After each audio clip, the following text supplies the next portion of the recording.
Hey everybody, it's Ston, and welcome back once again to Send Newts. The freshwaters of the southeast are home to some unique animals like alligators and otters. But did you also know they're home to the longest salamanders in the US? The Sirens and Amphiumas are two families of salamanders that can grow well past 3 feet, and they look otherworldly. Sirens only have 2 legs, and Amphiumas have either 3, 2, or 1 toe on each foot. Both of them are nocturnal and fully aquatic, making them extremely elusive, so we're gonna need some traps.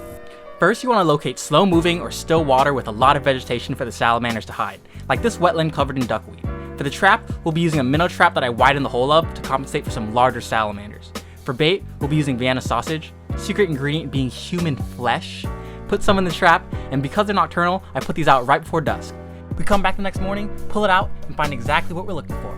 The two-toed Amphiuma. Very eel-like, but this is in fact a species of salamander and breathes with its lungs. There are even a few times where you can see it take its breath at the surface. But let's get to what y'all really came here for. Where them toes at, baby? The two-toed Amphiuma gets its common name from only having 2 toes on each of its feet. Those little twigs hanging off the Amphiuma are actually its little legs. They're vestigial, meaning the structures serve no current function, but did with the species' ancestors. Or in this case, almost every other animal with legs.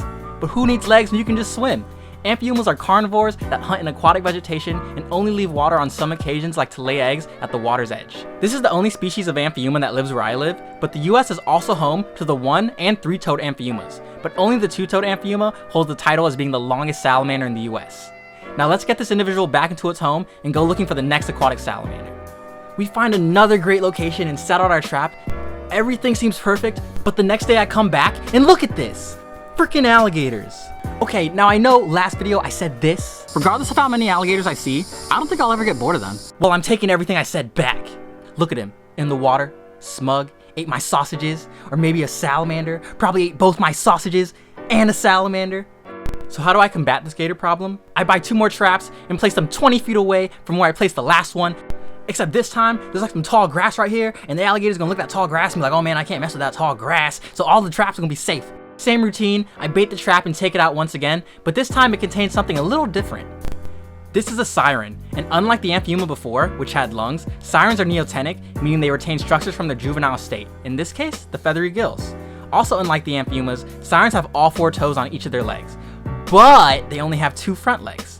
I love how these guys look, one of my favorite salamanders. This individual was also a little less inclined to be featured in the video and straight jumps out of the Tupperware. And as you can see, handling sirens is extremely difficult due to the mucus they produce, which can be used to form a cocoon during periods of drought, and they can survive in this cocoon with a lowered metabolic rate for over a year until water returns. Earlier I didn't list the exact species of this siren because there are actually 2 species that inhabit my area, the greater and lesser sirens. Graders do get larger as the name implies, but juvenile greater sirens look virtually identical to full-grown lesser sirens, so this individual could be both. You can determine this difference by counting the grooves on the side of their bodies, known as costal grooves, with lesser sirens having 35 or less, and graders having 36 or more. Another awesome feature about these guys is their gorgeous skin patterning. Getting this one in the sunlight, you can really see that olive color and the spots that the Amphiumas lack. This individual is clearly a little restless, so let's put this beautiful animal back into its habitat. Alright guys, that's all for today. I hope a lot of you saw something that you didn't even know existed. I mean, when I was younger and I first started reading about sirens and Amphiumas, I knew I wanted to find someone in the wild. So I hope you all enjoyed the video. Leave a like at the bottom if you did, subscribe if you want to see more Send Newts in the future, and thanks for watching.